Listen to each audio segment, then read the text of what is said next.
DAZN.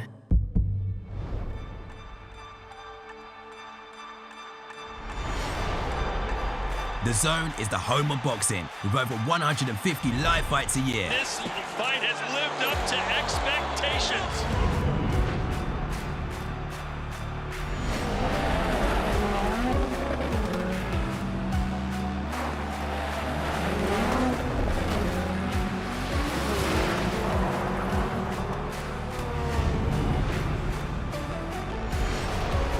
Ladies and gentlemen, let's get ready to rumble!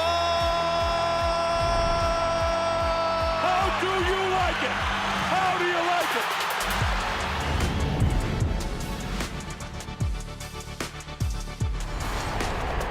That is unbelievable. These guys will be legends in their own country, but also in the international basketball world forever.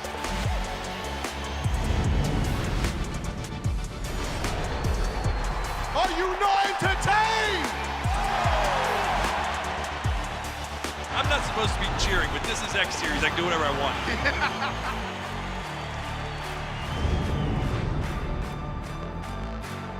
This has been a coming together. This has been a light bulb moment. Two top promoters in the UK have never even met. I know how to fight, and I'll fight to win.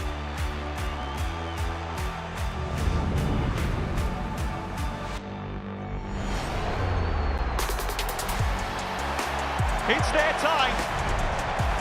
A night to remember.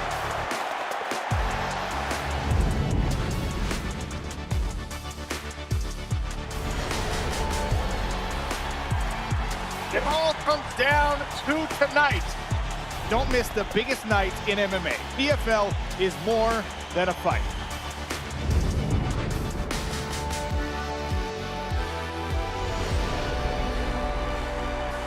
Fight Week on DAZN is non-stop action.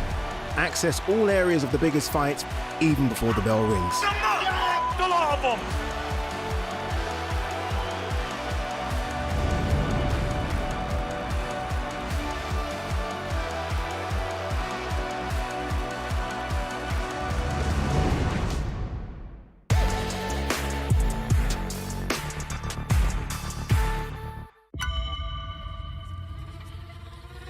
You've seen it, haven't you? The smiling face. I've traced the string of deaths to you. Nobody has survived longer than a week. I will not let this thing use me. You're nearly out of time. Smile too.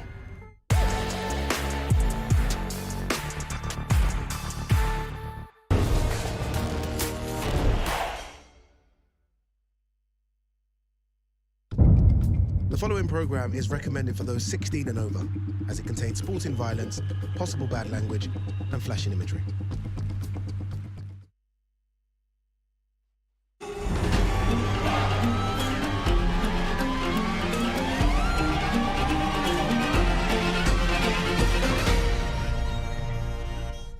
This is the moment the world has been waiting for. The judges are ready, the fighters are ready, the boxing world is ready. The fight starts now! Let's go. How do you like it? On the show. So aggressive, so focused. It all comes down to this.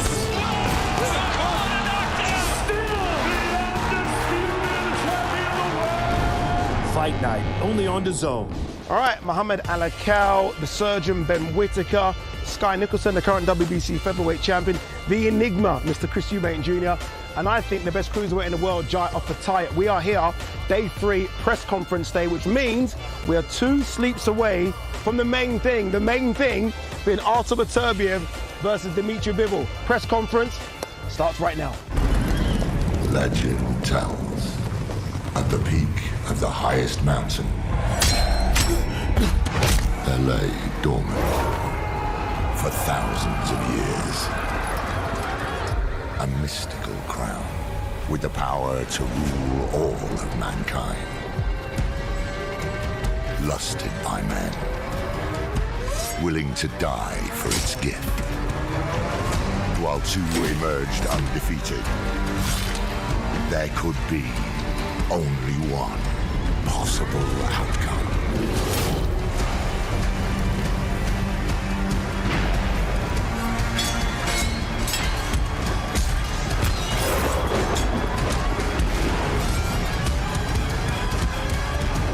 For one to wield the power to rule them all.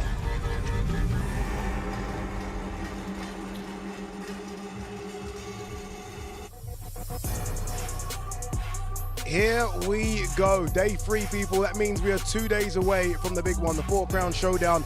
Today is press conference day. We're going to hear from all the fighters, and it's going to be a bit special as well because I think the fighters are going to start talking. I think Beterbiev's going to say something, and I think Bivol's going to... You laugh at me, you're like, Darren's laughing at me like, it's not possible. For me, it doesn't matter if they do or they don't, if I'm honest, because this fight will deliver either way. I can't see how it can't. That first bell's going to go, and straight away they're going to lock horns, and it's going to be so interesting. It will be interesting to see if they've got anything last needs to say and get in the head of one another, but I just think the fight itself is going to be electric. Yeah, it doesn't need selling as well. Just to kind of tell you how this is going to play out, so it's going to be 2 separate press conferences. We've got the main and co-mains. You've got Artur Beterbiev, Dmitry Bivol, Fraser Clark, Fabio Wardley. That's the main press conference, but first, behind us, we've got the Undercard press conference with all the other talent as well. So 2 separate press conferences, which I don't mind, because I think trying to get through 100 fighters on stage is quite ridiculous sometimes. Barry Jones. Yeah, I think so. It's good. Yeah. Well, ridiculous Barry Jones. Yeah, and you want to get the focus on the main fight. This fight is not just a great fight. It's a significant fight in boxing history. So you want to have the limelight on its own. And of course, Fabio Wardley and Fraser Clark. That was such a great fight in itself, and 2 heavyweights who might announce themselves to the world stage if they can get the win on Saturday. One thing that we have seen is some incredible fights in the past from both men as well. You know, we're going to, throughout the show and tomorrow at the weigh-ins, we're going to see their record sort of pop up. Who has the better record? Who's done the better work at 175 pounds? 175 pounds, I think you'd have to say Beterbiev. But the one name that stands out, and this is a big argument for the pound for pound, is the win over Canelo for Bivol. But I think if you're looking at the division and the division that is taking place on Saturday night, you'd have to go with this man here. With the Canelo win, Barry, because I almost feel like it's overlooked because everyone says, oh, Canelo jumped up from 168 to 175. Isn't the win more about going to Vegas and beating Canelo in basically what is Canelo's backyard? You've been to a Canelo night, so you know what they're like, and people, you know, the intimidation factor is real. Even if you're not fighting, you feel intimidated. So what's it like when you're an opponent? It's horrible. But I mean, and more so, people say it was about the size, and size did play a factor, but it was the intelligence. How he studied Canelo, how he read him. Every time Canelo throws a combination, he has a little gap before he goes again, and Bivol worked off that gap, and he punched strong, he punched straight, and he pushed him back, and he was fantastic. So it wasn't just pure strength. It was technique, it was guile, it was boxing brain that beat Canelo. And you know, when we talk about sort of size as well, I'd love to know what both of these guys weighed on the night. I don't think it'll be too much of a difference here, because we know Canelo really sort of swells up as well. But look at this. I mean, is he going to need to do a bit of this to Beterbiev? Yeah, he will need to pick his moments, 100%. You've got to gain respect early, and that's exactly what he done against Canelo. Long, exactly. He's got to keep it long. He's got to be smart. Look, he can be busy with the singles and the doubles. He can't afford to be greedy. He's very smart, Beterbiev, the way he'll just sort of change up the power of the shot, sort of lure you in. You think you can start exchanging with him, and you get caught, and you get knocked out most of the time. I would just say, you can't throw 6 with Beterbiev. Don't get too greedy. Do you know what I mean? Cause, 3 and then run. Yeah, I think so. But you know, but again, I always talk about that semicircle. But I think you've got to throw, and Bivol bounces back, and that's a worry for me. It works so well for him, but against Beterbiev slides into the distance, and he'd be physically stronger than Canelo, if I can believe this. I can say that. And I just think that if he can block some of those shots from Bivol, and Bivol bounces out, if he slides in, Bivol's in trouble. So it's almost like a half a slide, and then you've got to go left or right. You've got to pivot out of the way. You've got to go on the outside, the blind side of Beterbiev, so he can't fire back and hurt you. It's such a good clash of styles. And that's why it's so intriguing. That's why it is a 50-50 fight. It's easy, I think, when we ask you what is Bivol's best win, right? Canelo. Everyone will say Canelo. When I ask you the same question about Beterbiev, it's 20 fights, 20 wins, 20 knockouts. Take your pick. What's the best win? Yeah, Smith. Both Smiths. Look, Callum Smith, he was touted, I think, being very destructive and very good at light heavyweight, but this man just ripped up the script. He's just, I mean, this fight, he was dropped against Callum Johnson, but just showed that he's still resilient, can still jump back onto his feet. Another good win here. Look, he's such a good finisher. He really is. The variation, that right hand's so dangerous because he'll sort of bait you into think the shot's coming straight, then he'll just go wide with the shot. He's dropping people with jabs. There's absolutely everything. This fight here was impressive as well. He dropped Johnson with a jab here against Smith. Just relentless, Barry. But also, what he does so well is he's power. He's all power. But what he does so well also is he mixes up the weight of the shot. So he's not everything's everything he's got. So sometimes he'll touch you just a little bit with the shot. And it's hard to read the tempo of a fighter. See, once you get hit with a heavy shot, especially on the arms, you can cover it up and you can almost get used to the power. That's as crazy as it sounds. But he changes the tempo, and that's what makes him so good.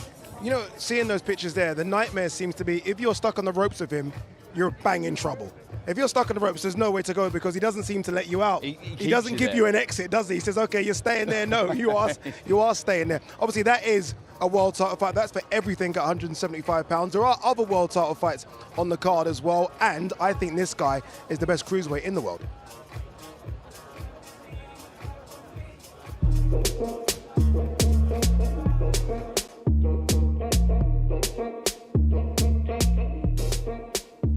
We've been training and working our ass off ever since I can remember. You know what I mean? Like, we were coming through the rankings, not a fucking dollar to our name, you know, struggling. And we waited for opportunities like that, you know? So it means too much to give up. I feel like this is where I'm meant to be. You know, my life has been molded and built to be on these big stages. It's been a crazy journey, you know, but it's getting good. My earliest memory of Jai, we were on a futures training camp when we were probably 14, 15 years old.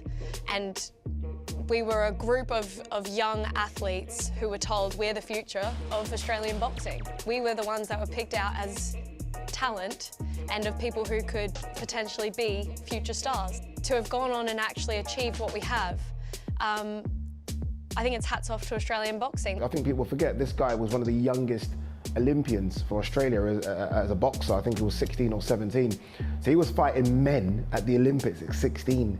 Again, it goes to that fear thing. He has no fear. Honestly, at the time, it was massive, you know what I mean? Like, being a young kid, being all over the world. But it's my apprenticeship to where I am today. I mean, it was exceptional, and what was so exceptional about it is the age in which he competed in these major tournaments. Not just competing, but qualifying for the tournaments. They're so tough, and it just shows the mental toughness of such a young man.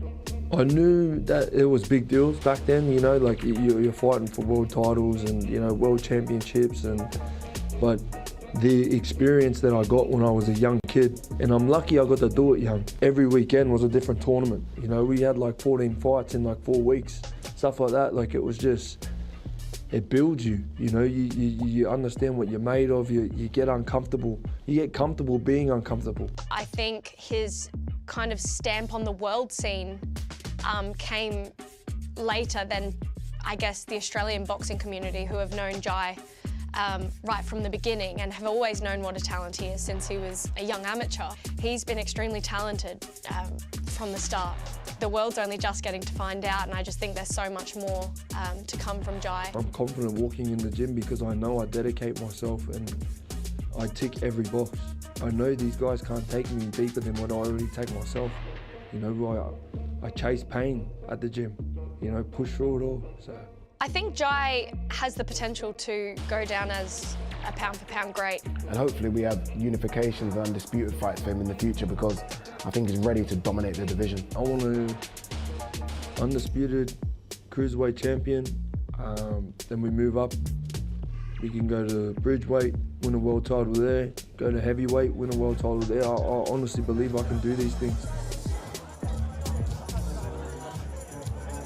Jai Opetaia, the current IBF Cruiserweight Champion of the world. There he is. There's the man a lot of people believe, not just the IBF Cruiserweight Champion, a lot of people think that he is the best cruiserweight in the world. And there's a lot of talk about going up to bridgerweight, maybe even heavyweight. he has to get past Jack One Smack Massey on Saturday, and that's no easy task. Obviously, Jack Massey coming off that really good win against Isaac Chamberlain, Selhurst Park. Last time out there is with his fellow Australian, Sky Nicholson. She defends her WBC featherweight crown against Raven Chapman. Really good card. We are at the Cube, and look who has joined us in the studio. Mr. Boxer himself, Ben Shalom. Ben, you got 4 fighters on the card. On that piece, obviously, we just saw Jai Opetaia. He takes on your guy, Jack Massey. What chance do you give Jack? Take your promoter hat off. As a fan, what chance do you give Jack? Look, it's a tough fight. I have to say, with Jack in there, we have a lot of cruiserweights, but I've known Jack for a long time. We've grown up in Manchester. I've seen what he's had to do to get here. I remember when he gave him that Joseph Parker fight. I remember being slaughtered, like this was a lamb to the slaughter. I might have tweeted you as well. I might have said, what are you doing? And it was on the Eubank Smith pay-per-view bill in Manchester, so hometown, we all know everyone, and he's coming out against a heavyweight, top 10 heavyweight that's gone on to achieve amazing things. And I thought, shit, this could be rabbit in the headlights type stuff. You know, the size difference was clear. He went in there, he gave shots, he took shots, he was calm, he enjoyed it. It was a huge, huge moment for him personally. And that's what gives me confidence. I feel like sometimes with fighters, you think maybe they do have the ability, maybe they do have it, but when on the big stage, it becomes rabbit in the headlights. We're not going to see that with Jack. I promise you, we're not going to see that. And I think, to be honest, I think he takes confidence away from that, most importantly. You know, he was in there with a big guy, he took some big shots, and now he goes in there knowing that if he wants to, he can try and force the pace. Yeah, don't get me wrong. Jai, for me, is such a superior cruiserweight in the sense of what he's achieved so far. But Jack Massey gets through those first few rounds, and I think that's the plan. He can take him, and then we'll have a real fight, and he's got a big, big chance. Do you think that, for me, the strength for Jack is his structure, because he keeps his shape really well, and that's what helped him in the Parker fight. So, you know, when he was in punches coming at him, he didn't panic, he kept his hands up nice and high, but he fires back as well, and his feet are better than people think. And that's what he'll need to do. Those early rounds, we know what Jai's going to do. He's going to come at him so strong. He's so, if you think to the Bradis fights, it's always late on when Bradis was coming on. We just feel that first 3, 4, 5 rounds, if he can come through unscathed in the fight, he's got a real chance. And Joe Gallagher's been planning for this meticulously for many, many months. So we got a chance, and hopefully sets up a unification with Crystal and Smith. Can we go back? Can we go back to the stage, please? What is that on stage? Has Chris Eubank got a sword with him? Is that what I saw? I mean, he's wearing the regalia, but I'm sure I saw a sword as well with Chris Eubank Jr. What do you make of Chris? Obviously, look, you signed him, and we were both there at that press conference. We're not going to go back to what he said at the press conference. But what do you make of Chris, the enigma? Obviously, been calling for big fights. He's got a sword with him. I love him. I think he's an entertainer. I think he's so calm at the moment. He's enjoying his boxing. He's been in and out of love for the sport for almost his whole career. I feel like he's realised, I'm 35 now. Yeah. I've got 18 months to absolutely smash the shit out of this, and that's what I think he's going to do. He needs a big performance on Saturday, and then we get the big nights ahead. Wardley, Fraser Clark. What a fight. Round 13 for you? I hope not. I actually hope that Fraser will now step up a level. And that's what I believe might happen. I think it was an unbelievable fight. I think it was a new experience for Fraser, a very early experience for him in his professional career, but I'm hoping he got 3 or 4 fights worth of experience from it. I really think now he has to step up, show his talent, show his pedigree, show what he's learned, and show a level above Fabio Wardley. Look, we'll see. It's going to be an unbelievable fight. It's the one I'm looking forward to the most, but obviously I hope Fraser Clark will step up. Ben, you know you can't swear on DAZN. Sorry. It's okay, it's okay. I actually thought DAZN, anything goes. I'm used to Sky where you don't, I thought DAZN. No swearing on DAZN, Ben, no swearing, that's okay. All right, fighters are ready, I can see behind us, as is Thomas Tribus. Let's throw it down to your MC. Ladies and gentlemen, welcome to the press conference for the 4-Crown Showdown, a great night of World Championship Boxing this Saturday from Kingdom Arena in beautiful Riyadh, Kingdom of Saudi Arabia. We would first like to thank the Kingdom of Saudi Arabia and the custodian of the 2 holy mosques, King Salman bin Abdulaziz Al Saud, His Royal Highness the Crown Prince Mohammed bin Salman, and His Excellency, Chairman of the General Entertainment Authority, Jia, Turkey, Alla Sheikh.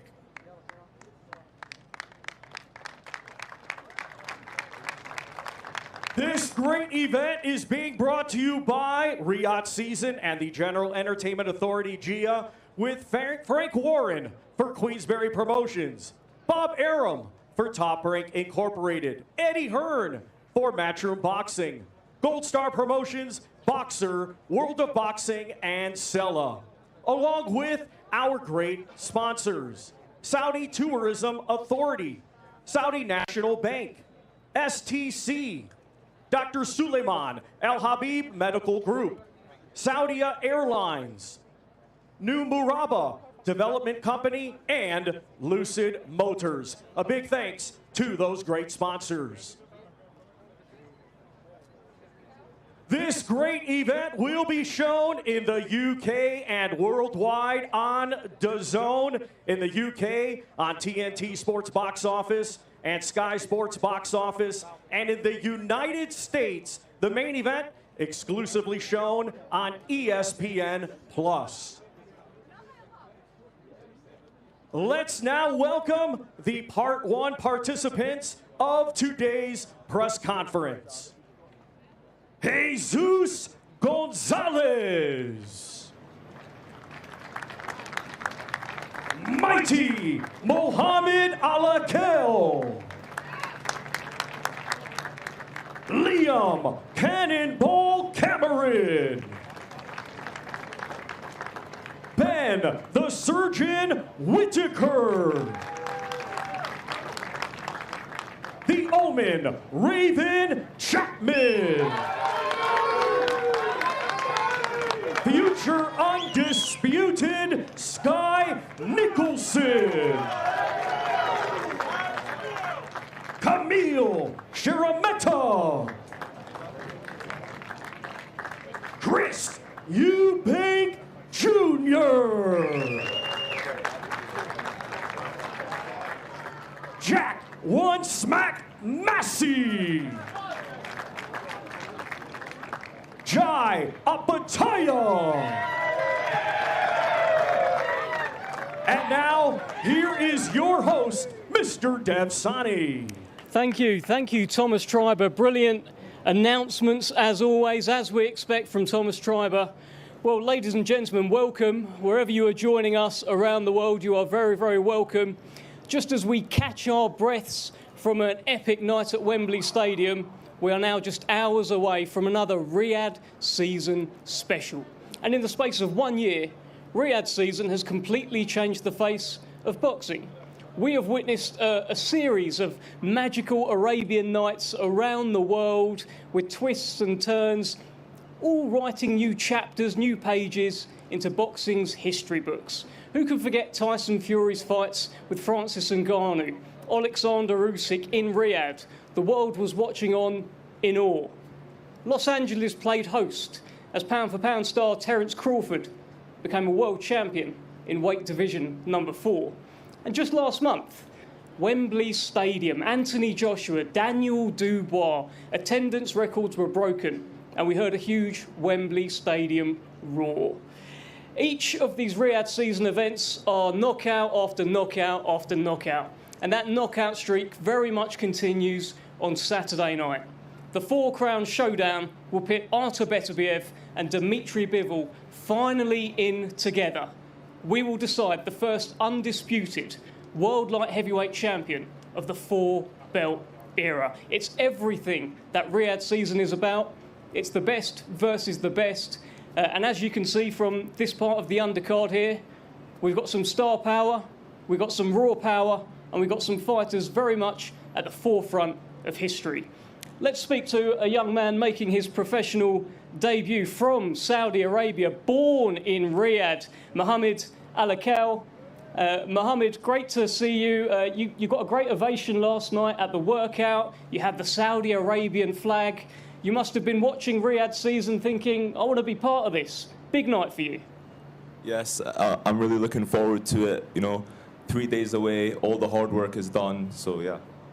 What is the dream? To reach the top and become a world champion. You going to make Saudi Arabia proud? 100%. Good man, thank you. You will be taking on Jesus Gonzalez. Jesus, an opportunity for you on a big stage to come and spoil the party. Tell us how you're going to win. Jesus, es una gran oportunidad para ti en lo más alto de boxeo, ¿Por qué crees que estás capacitado para dar la sorpresa y decepcionar a los fans locales que van a estar apoyando a tu rival? Pues venimos trabajando duro para ese momento. Siempre me he sentido capacitado no solamente para esta, sino para mis peleas anteriores. No me gusta dar detalles tampoco. De donde vengo, en Colombia siempre se dice que es mejor hacer las cosas callado y dejar que el momento hable por sí solo. Con toda, con la bendición de Dios y para adelante. Lo que sí me queda por decir es que gozaré el momento, bendecido me siento y también agradezco a los promotores por esa oportunidad de estar aquí en una de las veladas que la verdad, wow, sorprendido y feliz porque sé que voy con un buen oponente. Well, he's enjoying the moment to the max. He's very, very surprised how nicely the people is treating him, but he has been working all his life not only to take this opportunity, but every single fight on his life.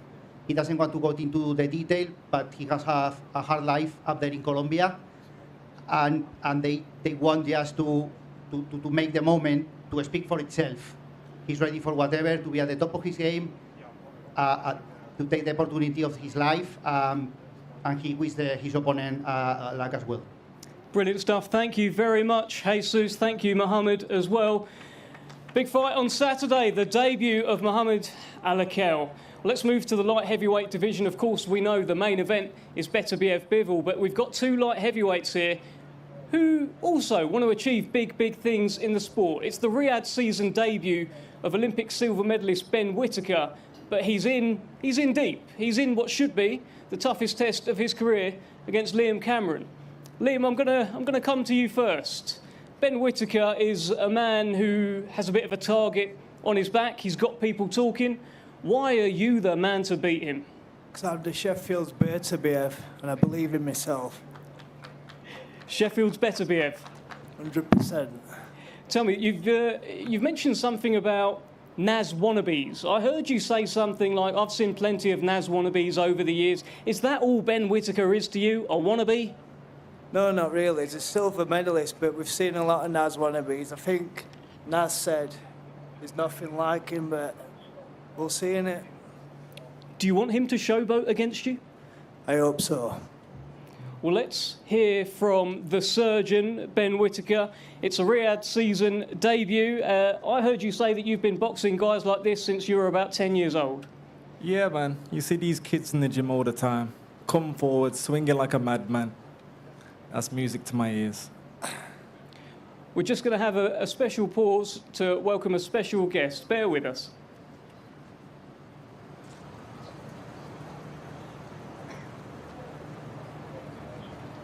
Okay, at this moment, I'd like to welcome His Excellency Turkey Al-Sheikh.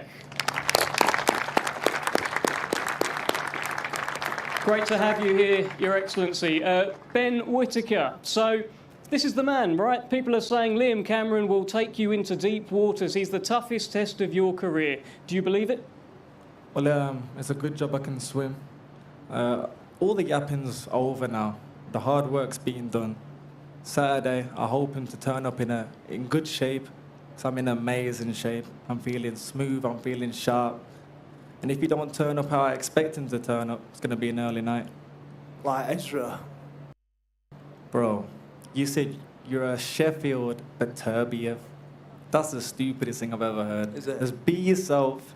Turn up Saturday, and I'll punch that big-ass nose off your head. You talk, you've cut your noodle head, haven't you? Hey, man, I look fly. I don't know what you look like. Yeah. You don't like you're in Ibiza with them shorts. Yeah, you're cocky, mate. No one No, likes it's you in British confidence because I work so hard. No one likes I work you in British hard, boxing, mate. 3 times a day. You've done it all yourself. Ask Darwin, ask Grant about me. They know what I do to people like you. You could have been better. They know what I do to people like you. You've been showboating. They know what I do to people like you. You stand there, you get hit all day. It's going to be a long night for you, man. I hope you make it home nice and safe after this, but I'm going to brook you up in that ring. Yeah, and same as Ezra. We've heard it all before. Yeah, man. I've heard it all before as well. Liam, what do you think people will be saying about Ben Whittaker on Saturday night? He's amazing. He stole the show.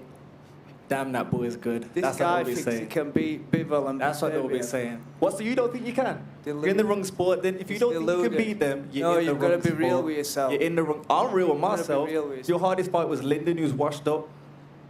Exactly. IBO world champion. I don't care what Number he is. 6 I don't in the care world. what he is. Who you box?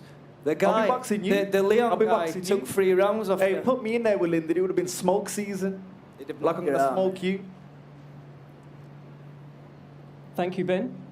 Thank you, Liam. Thank you very much.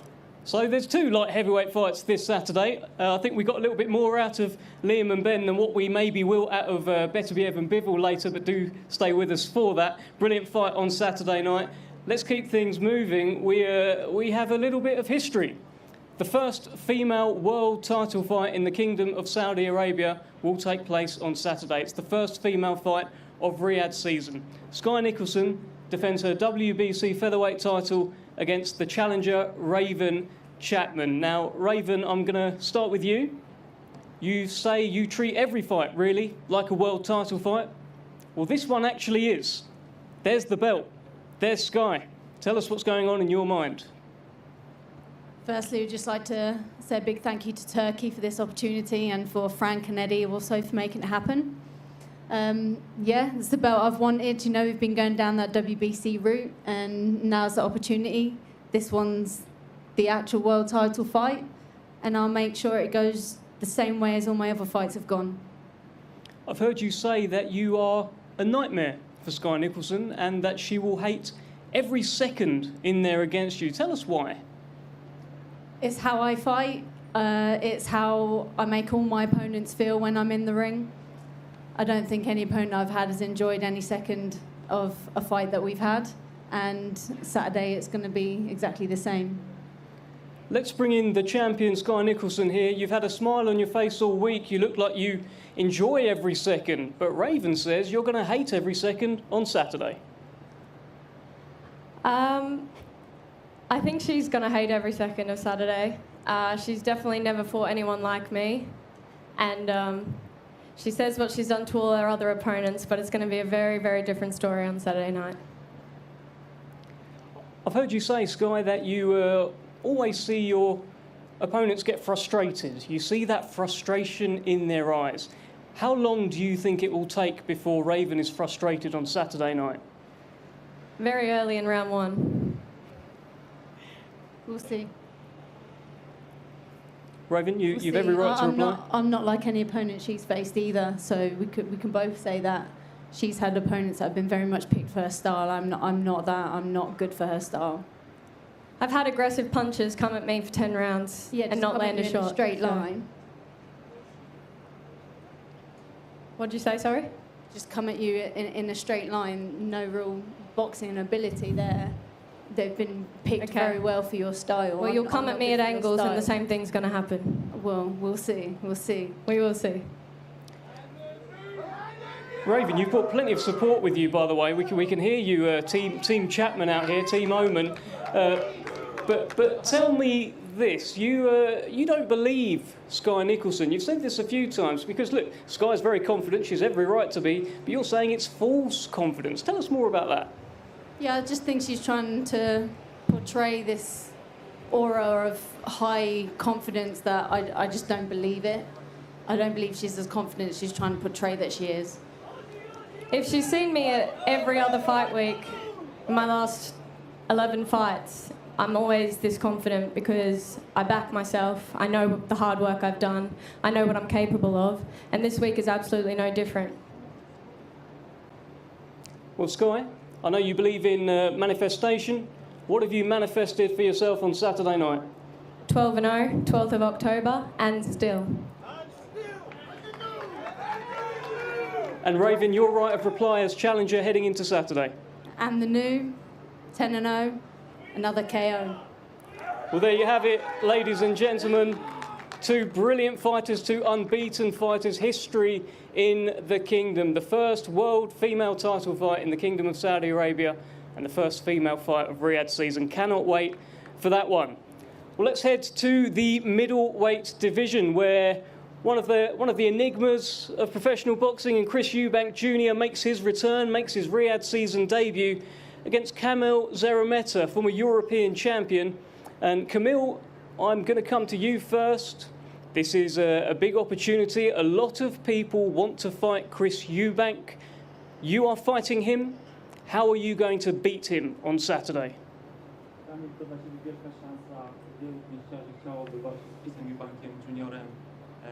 Dlaczego to ty jego pokonasz?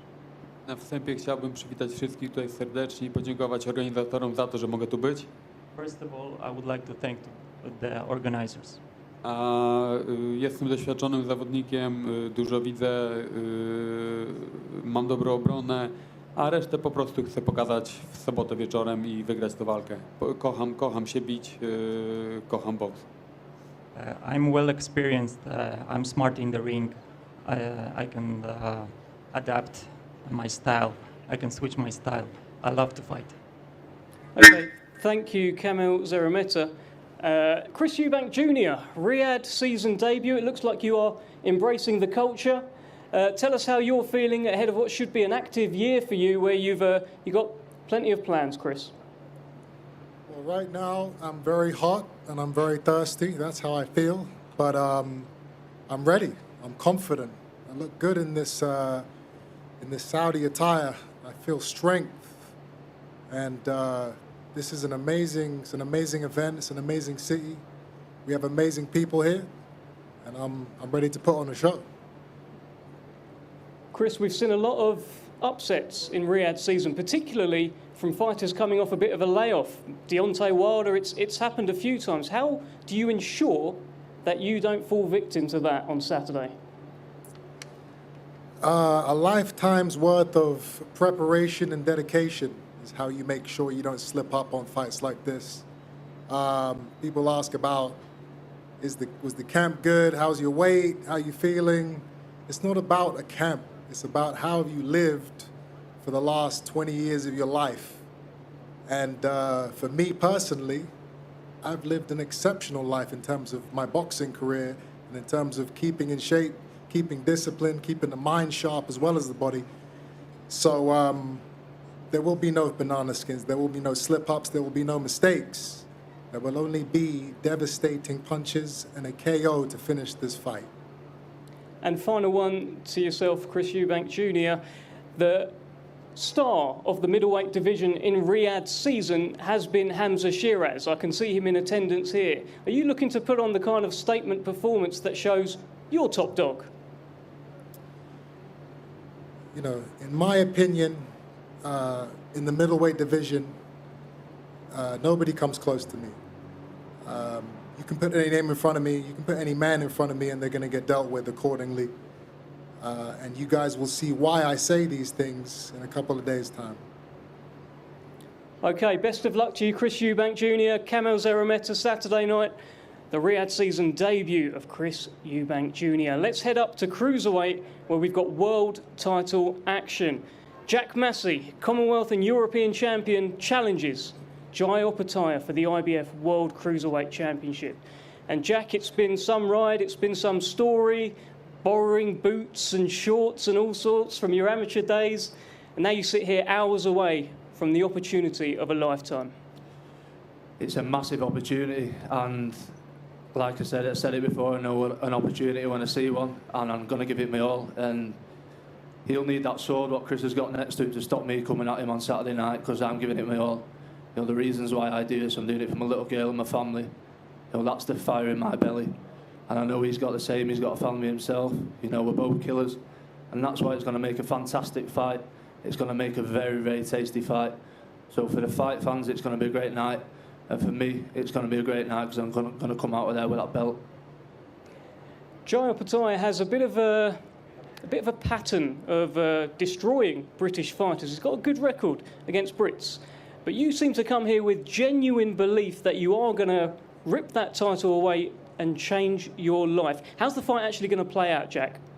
Listen, a lot of people are getting it twisted. You know, I'm just another Brit coming over here and going to take a knee or a payday or whatever. It's not going to happen. I'm sorry, but you're sadly mistaken. It's not happening. You know, I'm going to show him who I am on Saturday night, and it's not just another Brit. Well, let me bring you in here, Jai Opetaia. You had your eyes laser focused on Jack Massey when he started talking. You're becoming a bit of a Riyadh season regular, but actually this is the first time defending the title. Tell us how you're feeling. Tell us what you think about your opponent. Yeah, we're in for a big card, man, big night. You know, I'm not expecting an easy fight, but I'm ready. I've ticked every box going into this fight. Let's go there. This is tense, by the way. Let's go. Fuck that shit talk, right? That's it, we're not here to talk. The fight will sell itself on Saturday night. We're both killers. It's going to be a tasty fight, like I said. Joy, let me just ask you this. There's a feeling amongst pundits and boxing fans that if Jack Massey is going to have success on Saturday, he's going to need to be very aggressive. He's going to need to stick it straight on you. Are you ready for that kind of fight on Saturday? Whatever he brings, we got an answer for. You know, if he comes aggressive, if he tries the box, I've got an answer for everything he's got. I've got too much ammunition. I've got an answer for everything. Jack, will you give us your prediction for Saturday night? And don't just give it to all of us. Why don't you look across at Jai Opetaia and tell him? My prediction, like I said, I am coming home with that title. My little girl is seeing that title. And Jai, response from you. What's going to happen Saturday night? Tell Jack. I'm taking that belt home back to my daughter. Brilliant. Brilliant stuff. Thank you very much, Jai Opetaia. Thank you, Jack Massey, IBF World Cruiserweight Championship on the line Saturday. That concludes the first part of today's two-part press conference. We're going to do some face-offs down here, and we'll be back very, very shortly. Don't go anywhere.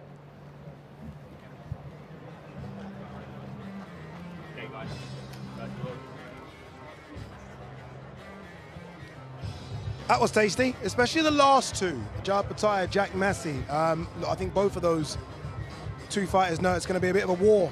Jack Massey, the bigger of the cruiserweight. Jai Opetaia maybe having something to prove after that last fight against Marius Bradis.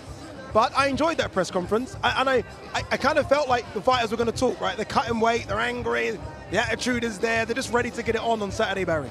Yeah, of course. Well, and also you're making weight, so you're a little bit touchy anyway. So the last thing you want is to be sat up there. That's the truth of it, even though you have to do it. And the last other thing you want to hear is the guy you want to fight, you know, giving you, or the female when you're fighting, giving you loads of jip, or telling you how confident they are. So, and certainly, you know, there's a couple of fighters there, there's no nonsense in them. And I think Jack Massey and certainly Jai Opetaia are two of those. But Ben Whittaker was fun as well. Liam Cameron played his part because he's full of confidence. He thinks, yes, that's actually all fighters from Sheffield have that sort of confidence, don't they? That they, you know, they're really good talkers. They're so confident that you can't beat me, you can't beat me. Yeah, and they have that bit of spite as well, and we've seen that. Yeah, I like Ben. I like him telling Liam Cameron, look, don't worry about this. You're in with an absolute beast here, a potential superstar. It was a good lineup, good verbal from all on the table, and they're just itching to get in there now. Like, the weight is getting close now, but they've all been dreaming of that first belt. They've all been dreaming of the last belt. They've all been dreaming about their arm being raised and being the victor, and they're just desperate to put that into play now and make their dreams come true. Talking of dreams come true, Mohamed Alakel from Riyadh, Saudi Arabia, now based in Scotland. He takes on Jesus Gonzalez. I mean, this must be a dream for him. I mean, making your debut on a Riyadh season card in Riyadh. I mean, I know there's pressure on him to look good under Joe Gallagher, but I mean, sure, it's a dream come true, though. Of course, you know, all that pressure, but you know, if you're a fighter and a boxer, you know, you've got to get used to pressure. So this is not a bad thing for him. Get used to that expectation of, you know, being the Saudis' only representative here, you know, on this card. So you want to put on a show, but more importantly, like everyone, you know, when they start their career, it's just do the basics well. Don't get too excited. And you got Joe Gallagher in his corner, who has a wealth of experience, and he'll know what to say to the guy at the right time. And I'm sure it'll be a good performance from him. Ben the Surgeon Whittaker. 10 rounds scheduled for the IBF International Light Heavyweight Championship. Ben Whittaker, Liam Cameron. Ooh. This one's got a bit of edge to it, a bit of spice as well, and I like it. I want Liam to really put it on Ben, because I want to see what Ben can do when someone decides not to stand back and watch his party tricks. Yeah, there's so many narratives in this as well. What Liam Cameron's been through, the journey and the trajectory where people think Ben Whittaker's going to go to. Can this man here on the right Liam Cameron become a real-life Rocky story. Ben Whittaker, will he fulfill that promise? There's so many ways that people are going to be interested in this. I think he would have won a lot of fans, Liam Cameron, when they've heard about his story. But Ben Whittaker, he hasn't put a foot wrong yet, and he really, really wants to keep turning heads and putting bums on seats. Although, Barry, we haven't seen him against the very best, obviously that journey's to come.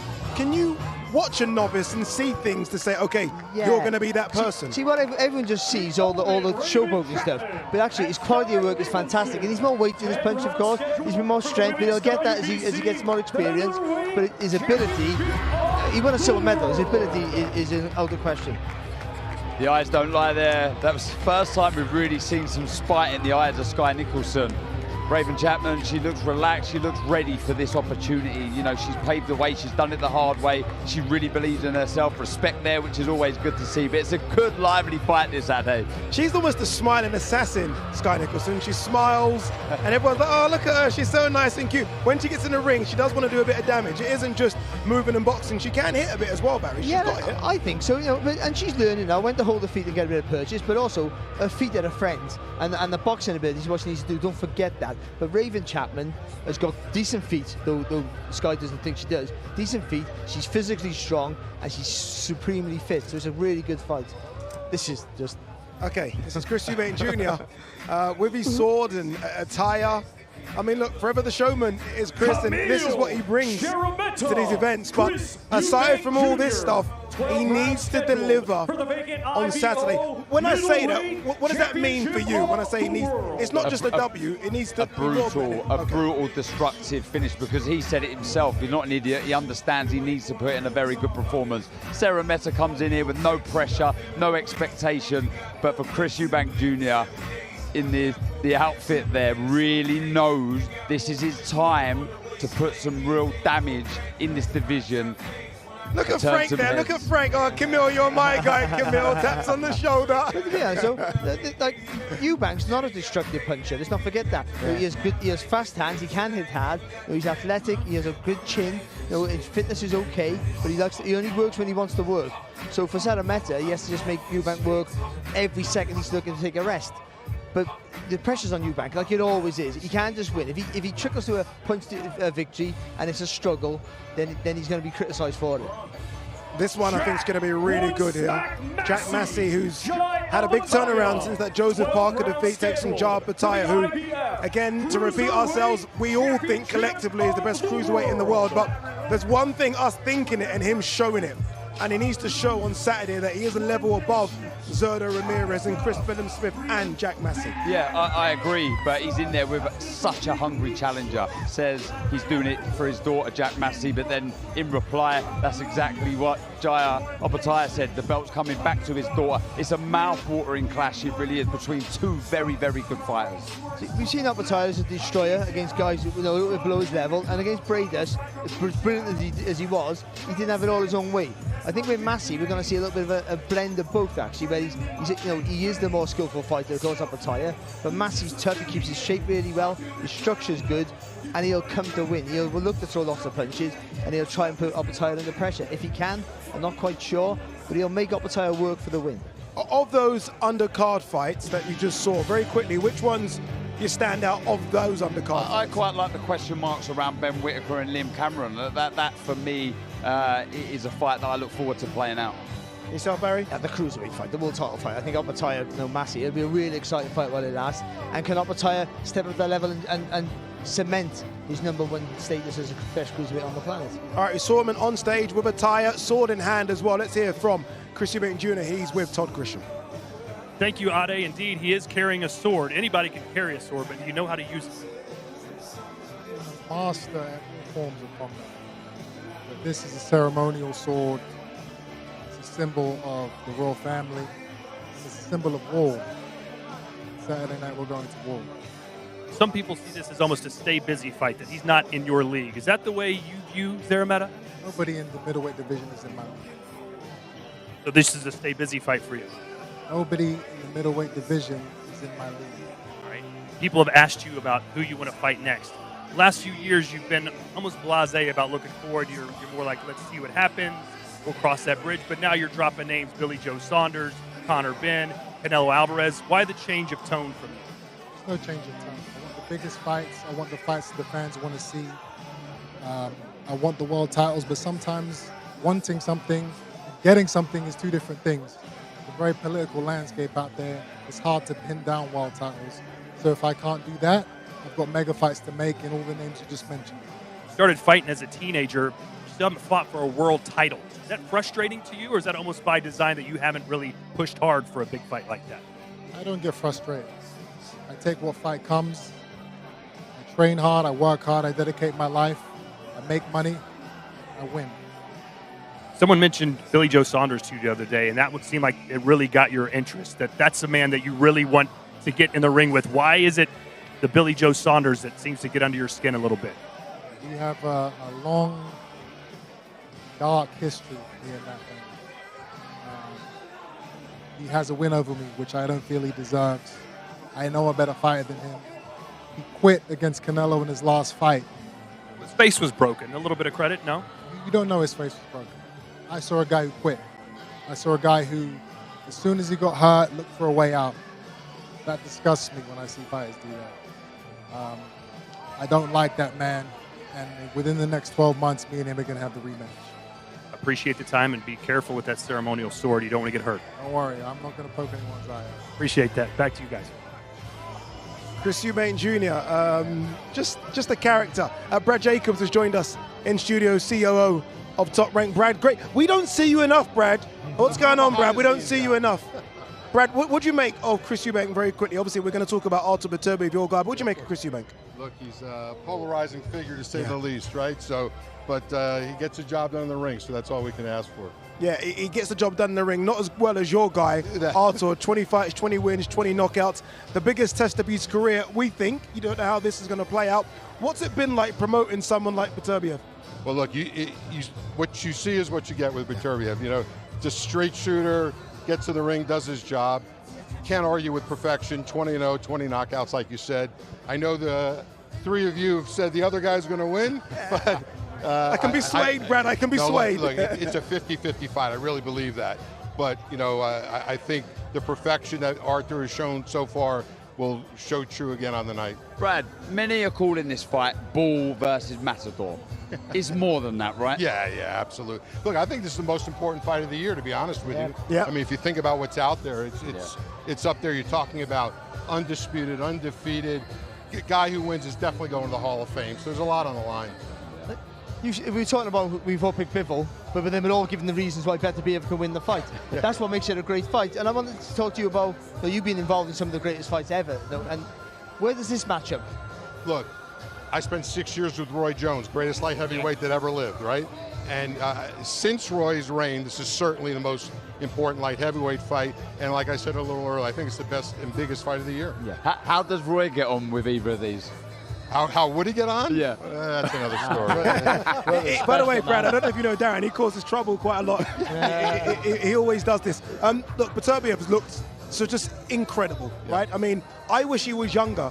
He's 39 now. I spoke to him a couple of days ago, and I mentioned the jump to Cruiserweight as a possibility. Yeah. If he does come through on Saturday, is that the next jump, Cruiserweight? Look, that's all up to him. I mean, obviously, there's an opportunity. He'll take it. He's just such a efficient light heavyweight. I can't see him leaving the division, but you never know. Brad, when you look behind us and you look at the setting, again, you've done some incredible fights, MSG, Las Vegas. How incredible is this setup here in Riyadh, Saudi Arabia? Look, His Excellency and Riyadh season have taken to a huge new level. I mean, the production you see behind us, the ones you see on the night, opening ceremonies, it's just above and beyond. Yeah, Brad, back to the fight itself. Where, in your opinion, does the winner go? Well, Hall of Fame we talked about. Yep. It's going to be tough because they're the two top guys in the division, and then it's sort of, not a lot of amazing challengers below them. So we'll have to see, but someone will always emerge, and there'll be a good challenger. You never know. We'll see how the fight goes. Maybe there's a rematch. Maybe there is. Brad, really appreciate you coming on. Thank you very, very much. Undisputed, we've all had a go at the game. It's fantastic. Here's a reminder of that special game that is out right now.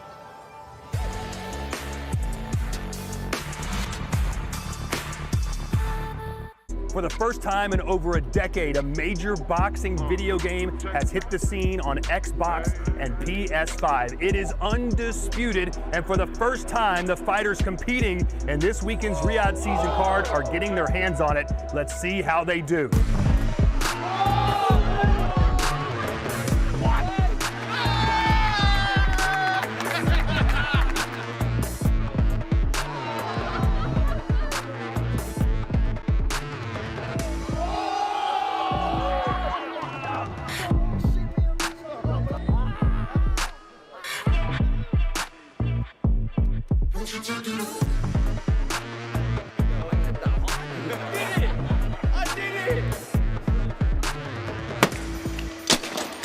So the verdict is in, ladies and gentlemen. What do the fighters think about Undisputed? I'd say it's a smashing success.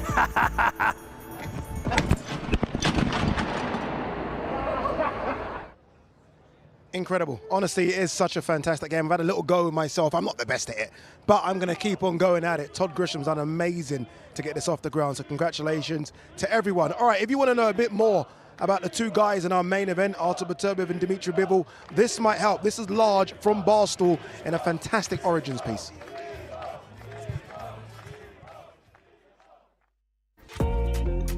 October the 12th, live from Saudi Arabia, two undefeated titans put it all on the line as they stake their claim for the light heavyweight throne. Beterbiev versus Bivol.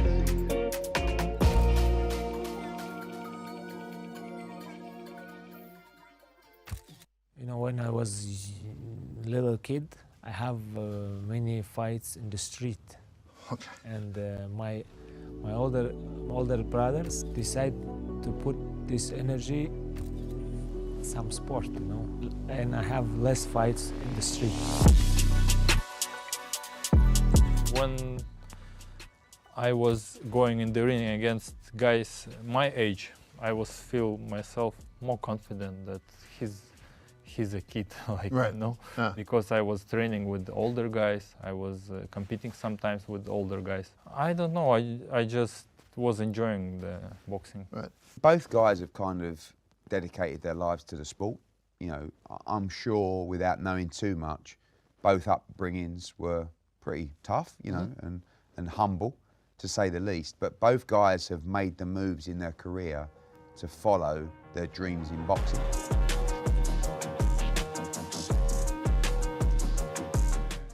Yes, injuries. I think it's part of sport. Yeah. Injuries always comes with sport, any sport, you know. It's happened, and I try to keep this fight, like to do this fight, even I have injury, but it's a little bit tough, like, you know, in our team, everyone, doctor and everyone say, like, we need to postpone this fight. Right. But I don't want to do postpone. Came through the pros, had a little bit of an injury a couple times here, got held off, but then all of a sudden Callum Smith happened, and I felt like he turned back the clock. Callum Smith backed into the ropes now. Beterbiev pouring it on. Right hands, left hands. Smith is down for the first time. You know, Beterbiev is the more. I feel he has the tools to do it. Bivol's going to have to step up a bit more. So many fighters have had success early against Beterbiev, but no one's been able to keep him off for the duration. And it's going to take a master boxer like Dmitry Bivol to do it.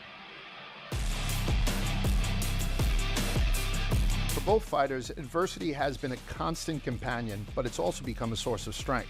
Beterbiev is a father of 4 now, so he's fighting for more than just money or for titles. He's fighting for his family, he's fighting for the future of his children, and for the pride of his ancestors. He hasn't shown anything but brilliance, right? So he's up very high, and I don't think we've seen the best of Artur now. And the thing I love about him is he's going to come in for the kill and go for the knockout. I think these guys are tough, focused, that mentality, that real stoic, I'm going to do it. That's their mentality.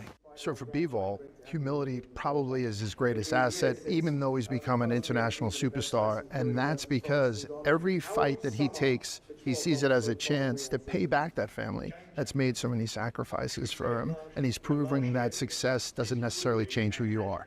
I wanted to fight against the best boxers in light heavyweight divisions. This was two of my goals, to make my name in this sport. And he has this belt, so Artur Beterbiev, thank you. You know, here, for me, you've got two of the best fighters in the world, two pound-for-pound greats. I actually think this is the best fight in boxing. And when you take both of those into consideration, they've done everything. Both guys independently have an incredible body of work, and their styles just complement each other. It's an intriguing fight. It's a, you know, I mean, it is a Game of Thrones, isn't it? You've got 4 belts there, and somebody's going to walk away with those belts. Dmitry's ice cold. So's Artur, to be fair. This great event will be shown worldwide on DAZN. Alrighty, guys, that's it. We got nothing left to do but fight. And I want to stress one last time, this fight is between two very different individuals, different styles, different upbringings, but they're fighting for the exact same thing, and it isn't titles. They're fighting for their legacy. They're fighting for their integrity, their identity, and most importantly, their family.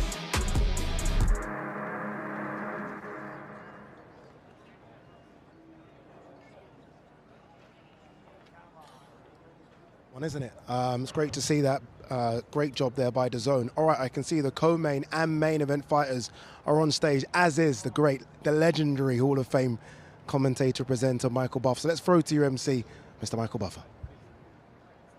Well, ladies and gentlemen, good evening and welcome to the final press conference for an evening of world-class professional boxing and an evening of history, which is about 48 hours away.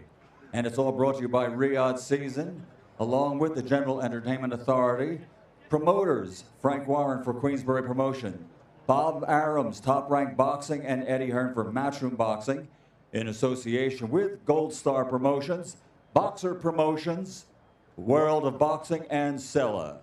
Sanctioned by the Saudi Tourism Authority, the Saudi National Bank, STC, Dr. Suleiman Al Habib Medical Group, Saudi Airlines, New Muraba Development, and Lucid Motors.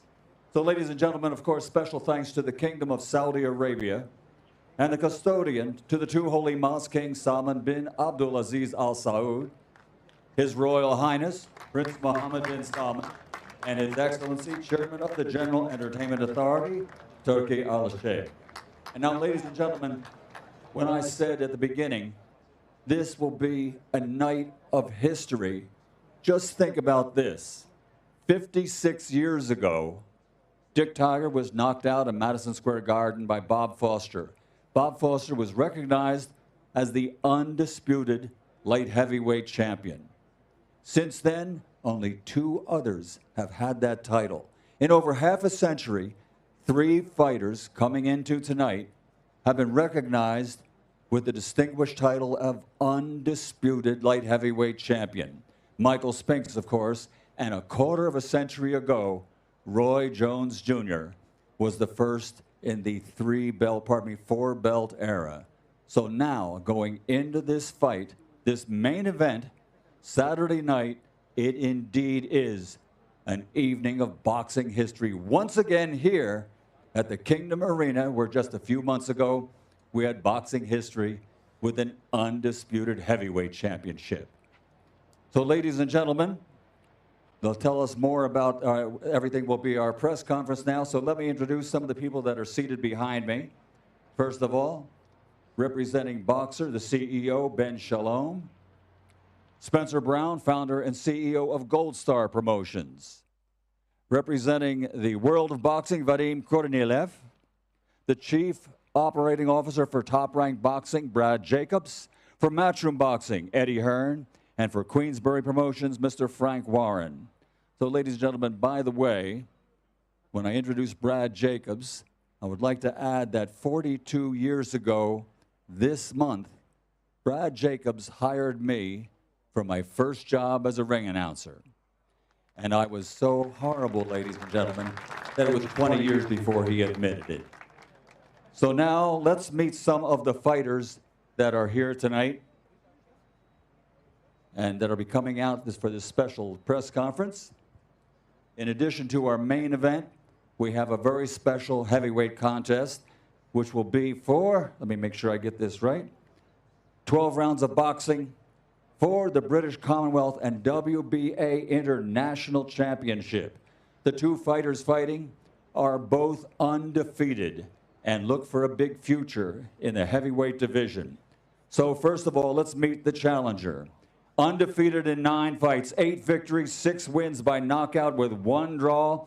He is Big Fraser, the Eraser Clark. I win. Don't want to see me shining, I win. You don't want to on a mic sing, I win. Your girl wants your mic sing, I win. Every day I go in, I win. See the diamond in my ring, I win. That's a diamond for a king. Don't know why MCs wanna try to team when you know who you're gonna get is a Merkin. Yo, it's all switched up now. Real dons and I make picture. Wow. As soon as you hear it's me, but there is a record next week, you know you're gonna hear it's Pam and the Kings. And you know we don't follow. So I touch Artie, no, I don't follow. Yeah, I'm a follower. Here he is. Here he is, ladies and gentlemen. Big Fraser, the Eraser Clark. And let's bring to the stage his opponent. He is also the reigning champion for the British Commonwealth champion. Undefeated in 18 fights, 17 wins, 9 big KOs with 1 draw. And he is Fabio Wardley.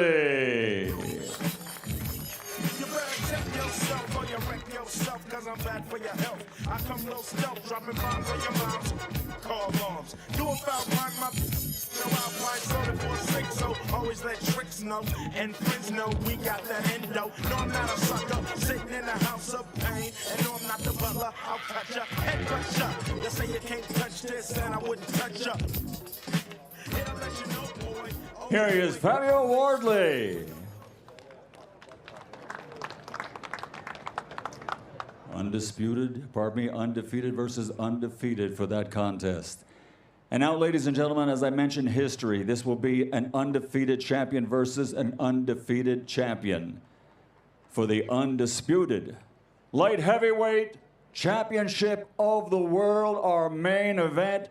Let's bring out both fighters. First, with a perfect record consisting of 20 fights, 20 victories, 20 wins by knockout. It's all perfect. Here is the unified, reigning and defending WBC, WBO, IBF, undefeated light heavyweight world champion, Artur Beterbiev.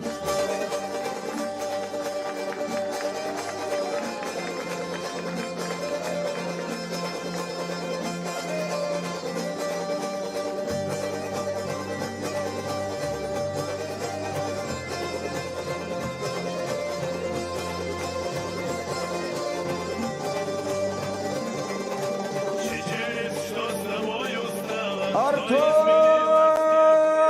Beterbiev. And his opponent, also with an unblemished, undefeated record. 22 fights, 22 victories, 11 big wins by knockout. He is the reigning, defending, unified WBA, IBO, undefeated light heavyweight champion of the world, Dmitry Bivol.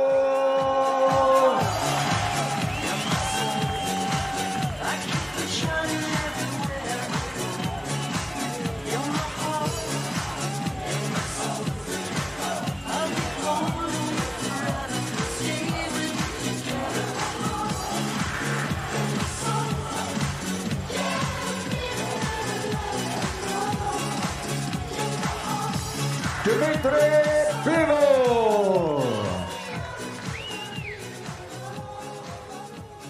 Ladies and gentlemen, the fighters are here. They're in place. Now to take over, please welcome our host, Dev Salani. Thank you, Michael Buffer. I tell you, you know it's a big fight feel when Michael Buffer is in town. Let's get a round of applause for Michael Buffer, please. This is a big fight. This is the fight. Undefeated versus undefeated for undisputed in the light heavyweight division. And the chief support is a thriller. Fabio Wardley, Fraser Clark. If you watch the first fight, you'll know. If this fight's half as good, a quarter as good, we are in for a treat on Saturday night. Well, let's speak a little bit to the promoters first. Hall of Fame boxing promoter Frank Warren, I will begin with you. It's been a year of Riyadh season. I can't believe it. I don't know where the time's gone, but what an incredible year and what an incredible event on Saturday. It's all of those things. You know, this last year has probably been the most exciting, revolutionary period in world boxing. There's no doubt about it. What Riyadh season has done and the fights that they've made happen have been historic. And we're opening the Riyadh season 2024 with the 4 Crown showdown, headed by 2 undefeated fighters in a very historic fight. As Mike said earlier, I think it's 2002 since the last undisputed fight, and it's a long time, but let's look at what we got now. We have got 2 of the best light heavyweights in the world, both undefeated, one with a perfect record, and the other one's got a perfect record. He's undefeated. It's just such a superb fight, and anybody who knows anything about boxing will know they're in for a treat on Saturday night. This is where it doesn't get any better. This is what boxing's all about. We've had great fights in the past, and this one, I'm sure, will be an unbelievable fight that people will not forget about, and it will be a memorable occasion. Thank you, Frank. And just a quick one from you before we head on soon to Wardley and Clark. Fabio Wardley is your man. Tell us why he wins on Saturday night. Well, it was a great fight last time. It was a marvellous fight. And Fabio's now signed with us, and we're delighted that he's on board. We've been working very hard to make that happen. I felt that he got the fight last time, but irrespective of that, Saturday night, he's got to show what he's all about. Go in there and make a statement. And if he makes a statement, he gets himself at the big table with the heavyweight scene. And there's nothing more exciting in the world at the moment than the heavyweights. There have been some brilliant fighters in the Riyadh season, superb fights, upsets, you know, just fights that you won't forget about. It's just been a tremendous year. And next year, after the fight, the rematch happens on the 21st of December, those 3 belts, there's going to be some mandatories due. You're going to get Daniel defending his title, and we'll be announcing that hopefully soon. It's going to be really a big fight amongst all these guys who are coming through, these younger generation fighters, to be in a position to fight for either a mandatory defence or maybe the belts fragment, who knows. But this is a great opportunity to make sure you're involved in the big fights of 2025. It's a massive incentive. And I believe Fabio, who's done it the real hard way, coming from white-collar boxing and making his mark over the last few years and becoming British champion, this is something of a special opportunity for him. And again, I want to thank Riyadh season for making this fight happen and being part of a historical night of boxing on Saturday. Thank you, Frank. Eddie, I'll bring you in here. Eddie Hearn, of course, of Matchroom Boxing.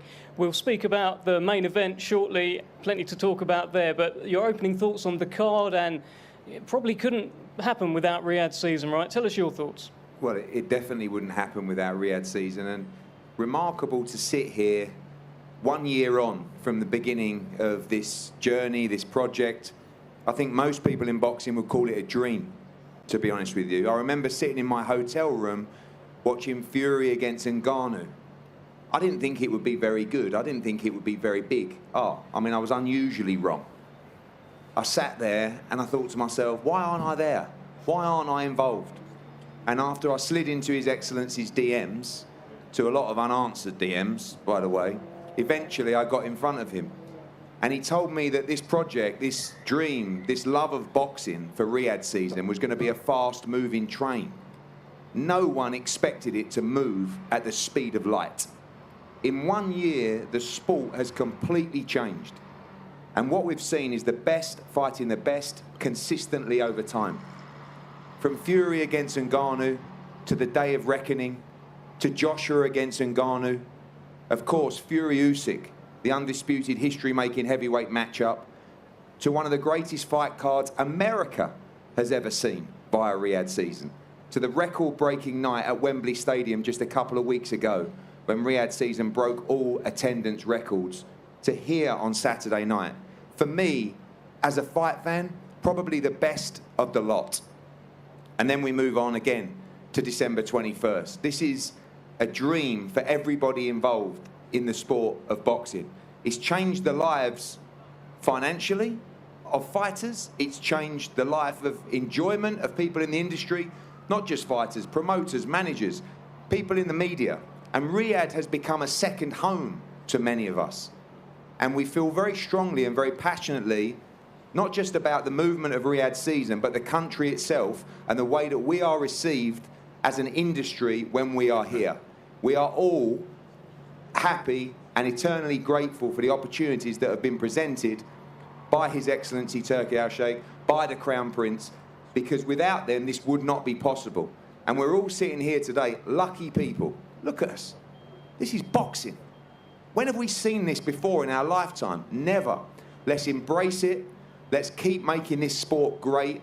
And let's get ready for an incredible night on Saturday. And I know that he receives a lot of thanks, but without the passion of His Excellency, we would not be sitting here today. Yeah. What? Huh? He forgot the 5v5. I know he did. I know. We've got another 5. I'll get my revenge. But I know you give me a lot of stick, but thank you, genuinely. And I think a big round of applause for His Excellency for everything he's done for boxing so far. That's it now. That's all. And thank you from us for what we've, especially the 5v5. Great stuff, Eddie. A chilling reminder there of the scoreline. Just a quick one. You've also got Sky Nicholson in against Raven Chapman. I'm sure you're looking to maybe clawing back some of those points. Well, we need to. It's another opportunity to get a point back. We've got Masood coming up against Liam Davis. We made another incredible fight, Dennis McCann against Peter McGrath. I mean, somehow His Excellency has got me and Frank Warren making the best fights in British boxing in an hour. And it's incredibly enjoyable. And, you know, of course, we want to win. But we also want to deliver the fans the greatest fights that can be delivered. And we're seeing that time and time again. And this fight on Saturday, for me, I think it tops them all. Yep. One of the purest, one of the greatest fights. 2 incredible undefeated champions for all of the marbles in the sport of boxing. The undisputed dream. Wherever you are in the world, if you're not lucky enough to be in Riyadh, then tune in on Saturday night. Thank you very much, Eddie. We'll come back to you shortly to speak a little bit more about the main event. Plenty to discuss there. Let's bring in Spencer Brown of Gold Star Promotions. Spencer, from those early conversations all that time ago, could you have imagined that all of this would have happened, all of these amazing shows? Tell us what you're thinking and how much are you looking forward to Saturday? Well, I can only reiterate what Eddie said, really. It's been a dream from start to finish. And Turki Al-Sheikh and all his team, they're just a marvel to work with. It's, you know, there's no tentativeness about them. If they say they're going to do anything, they do it. They don't just tease you with fights and say you're going to do this fight and do that. They do it. They put their money where their mouth is. And they changed a lot of people's lives. And he certainly changed my life. And he's a wonderful man. So is all his team. And we come here, and it's like a second home. Like Eddie said, it's like a second home, and we really, it's class and quality everywhere. You know, we come into the country, and everything is quality about it. As you see here, you just don't get it anywhere else in the world. It's of the highest quality, everything. You know, and I can only say I just hope the dream continues. And the fights at the weekend, both 50-50, can't wait. A boxing lover's dream. And thank you very much for everything you've done for us. Thank you. Great stuff. Thank you, Spencer. Brilliant stuff. Well, let's start talking about these fights. Of course, we've got a thrilling heavyweight rematch. Fabio Wardley, Fraser Clark, the first one was so good, so good. Now, I want to first go over to Ben Shalom, who, of course, represents Fraser Clark. Ben, state your case. Why is your man going to get the job done on Saturday? Look, first of all, I want to echo those words. Thank you to Riyadh season. Thank you to His Excellency. It's an honour to be here. To have Chris Eubank Jr. and Ben Whittaker on the same card. To have Jack Massey taking on an absolute dream fight against Jai Opetaia. And then for me to get the best fight of the year on again, the rematch for Frazer Clarke. I think ultimately, when Frazer first took on this fight, it was very, very early on in his career. He still has the chance to become the fastest heavyweight to a British title ever if he wins on Saturday night.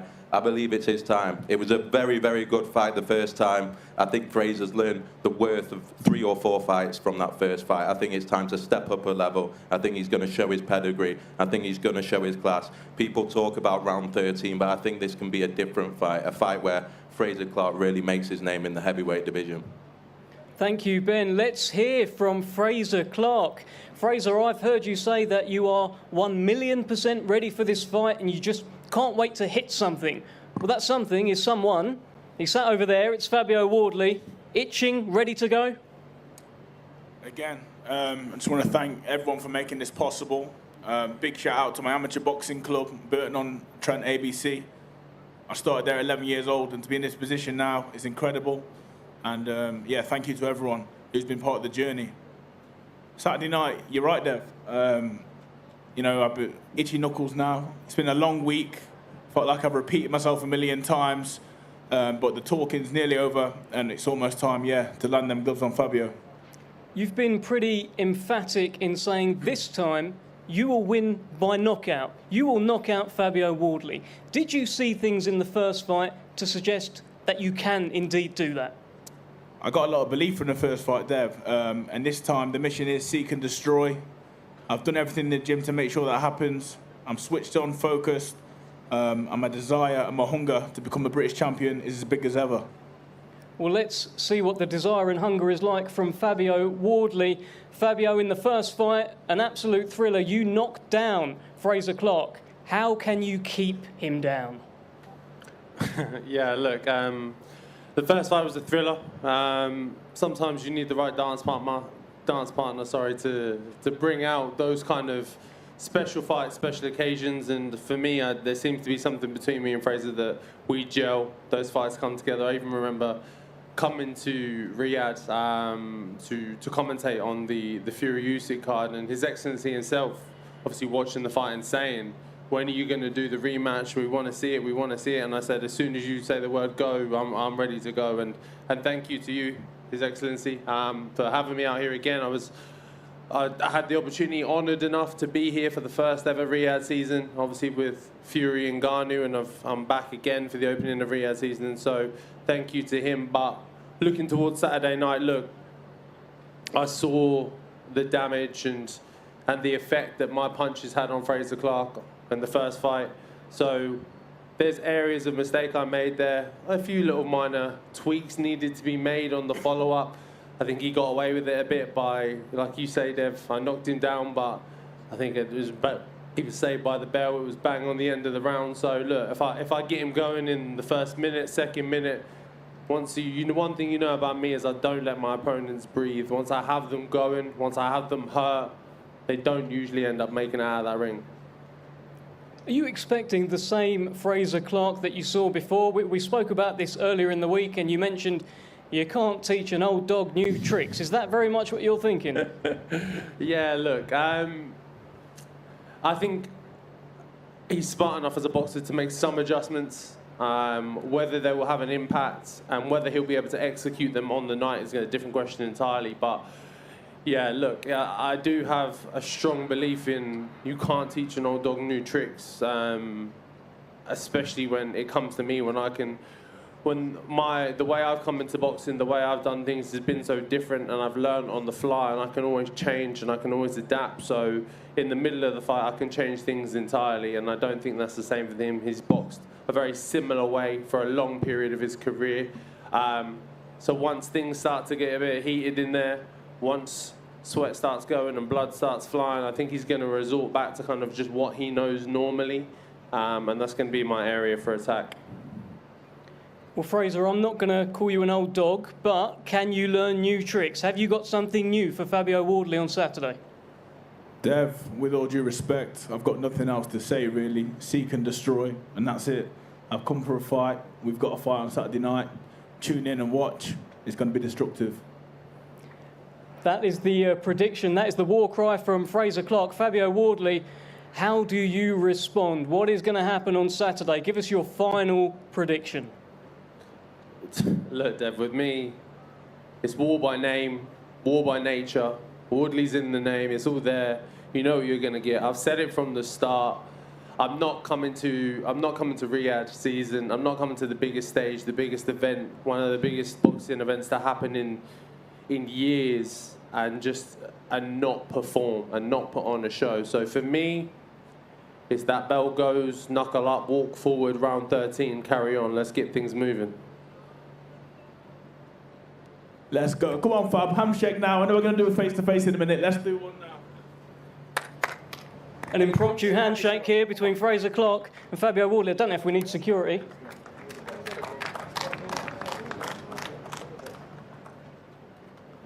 Thank you very much, Fraser the Eraser Clark. Thank you, Fabio Wardley.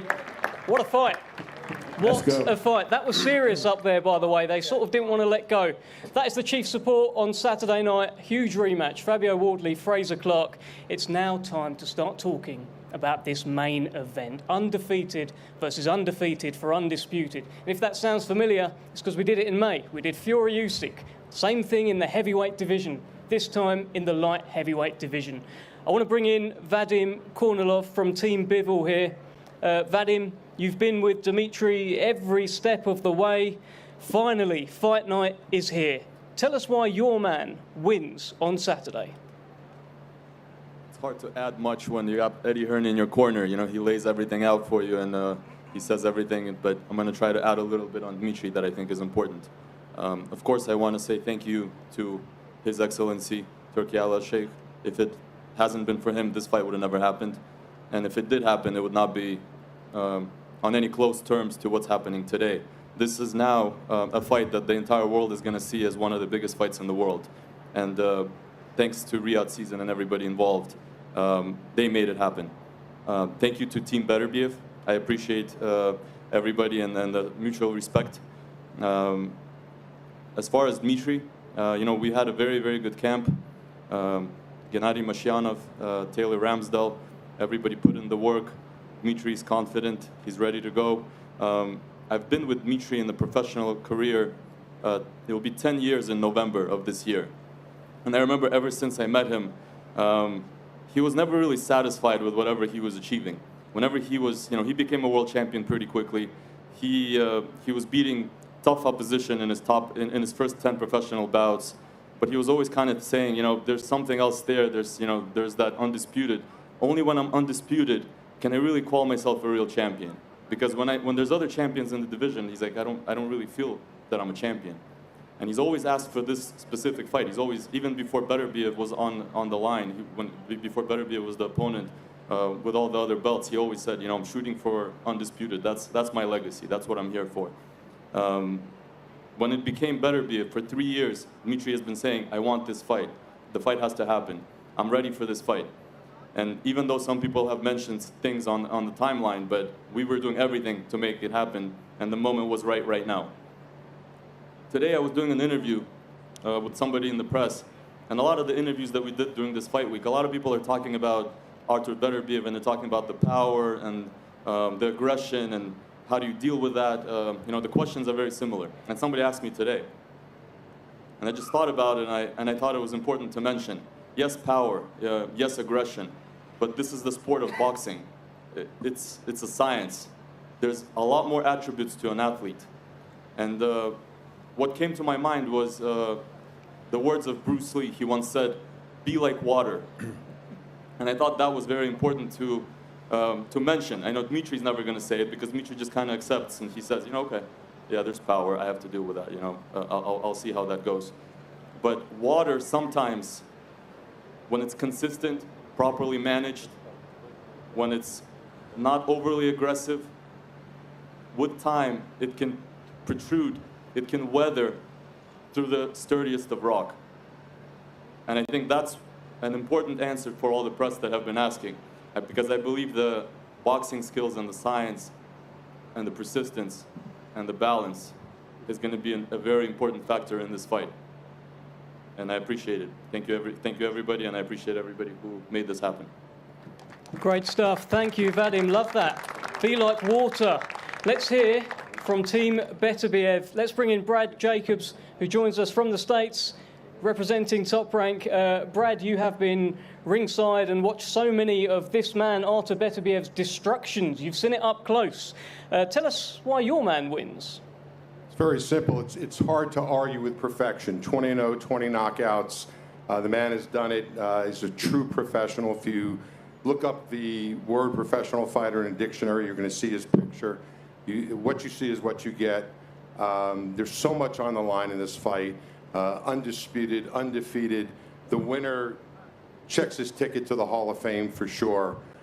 So we're really looking forward to it, and we trust that the knockout power will win at the end of the day. Okay, Eddie Hearn, just want to bring you back in here before we speak to the fighters. If you would like to address a comment that you have made about Artur Beterbiev being arrogant. I think you also said that you can get under his skin and rattle him. Give us an update on how that's going and give us your thoughts. Thanks, Dev. Did I say that? I can't remember. I think he's arrogant. I think all fighters are arrogant. I think you have to be arrogant. But it was more of a frustration to make sure the world is aware of what this fight is and what it means. Because as stone cold as Artur Beterbiev is, and as stone cold as Dmitry Bivol is, there's still that young boy that found boxing, that changed their life through boxing, that had a dream to win every belt in the sport. And sometimes one-word answers don't always tell me the pure emotion and meaning of what victory would do for them on Saturday night. Artur Beterbiev is one of the greatest fighters of our generation. And the man to my right is one of the purest boxers I've ever seen. And actually, to comment on what Vadim said, Artur Beterbiev has incredible power. Don't worry about the power of Dmitry Bivol. This isn't going to be just a fight of cat and mouse. This is going to be a fight of power on both sides, of heart, of consistency, of feet, of balance, of IQ, of all the wonderful parts, as Vadim says, as the sports science of boxing, the beautiful science. So these guys have dedicated their life to the sport. I think I've slipped out of that question as well as I could. And now we move on to the moment. I didn't get that, but welcome. See you tomorrow. And this is it. This is the moment for both men. I believe Dmitry Bivol will become undisputed world champion on Saturday night. He will achieve his lifelong dream. And he fights to the level of opposition. And he has the greatest opponent in the division in front of him on Saturday night. There is only one man in the world that can beat Artur Beterbiev, and that's Dmitry Bivol, and that will happen on Saturday night in Riyadh, Saudi Arabia. Thank you, Eddie. Half swerved it, I think. I think you said he's a little bit arrogant, so we'll put that to him shortly. Dmitry Bivol, let's speak with you first. Your life has been building to this moment. I've heard you say since you were 6 years old. This is what you have wanted, every belt. Now you are hours away from the big fight. As you look across at Artur Beterbiev, tell us how you feel about this moment. Hello, everybody. First of all, I want to say thank you all people who was in my career since I started boxing.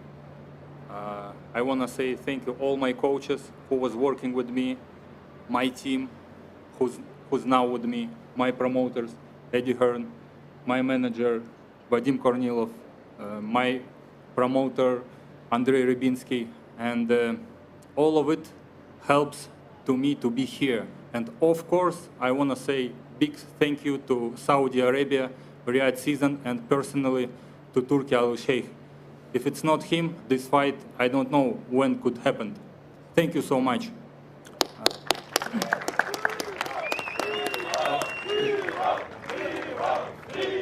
Thank you, guys. I hear you. Dmitry, let me ask you this. Yeah. The man sat across from you, 20 fights, 20 wins, 20 knockouts. You've never faced anyone like that. Nobody has. Does it make you more nervous than your other fights when you think about his power and what he could do? You know, every time when I think about my opponents, I'm getting excited because One of them is the face of boxing. It's exciting to fight against this guy.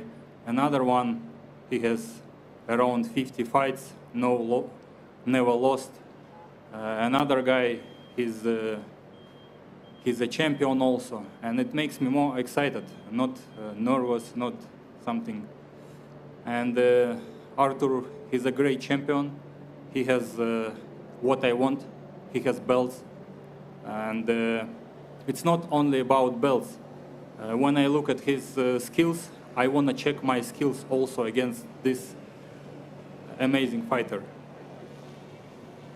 Dmitry, just another one. I've heard you say that you need to be perfect, really, in this fight. You need to win every round. But do you accept that there will be moments in this fight where you will have to stand and fight with Artur Beterbiev? You know, in my training camp, in my head, always I'm trying to realize how it goes on. And there is a lot of different scenarios. And usually that fighter will be more calm in some situation when he realized it before. He's ready for everything. If he trained some things in his training camp, and this happened in the ring, and he more confident to some situations. And of course, against Beterbiev, we had to do great camp. We had to think about different scenarios, and we did. And now I'm just curious how it will be in the ring. Well, let's bring in Artur Beterbiev, unified world champion.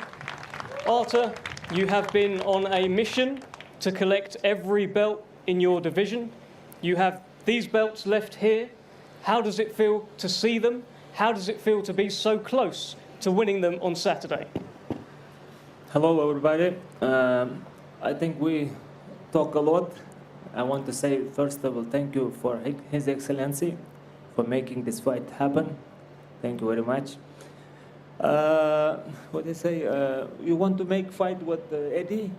No? Yeah, he called you arrogant. Why you do that? He called you really arrogant.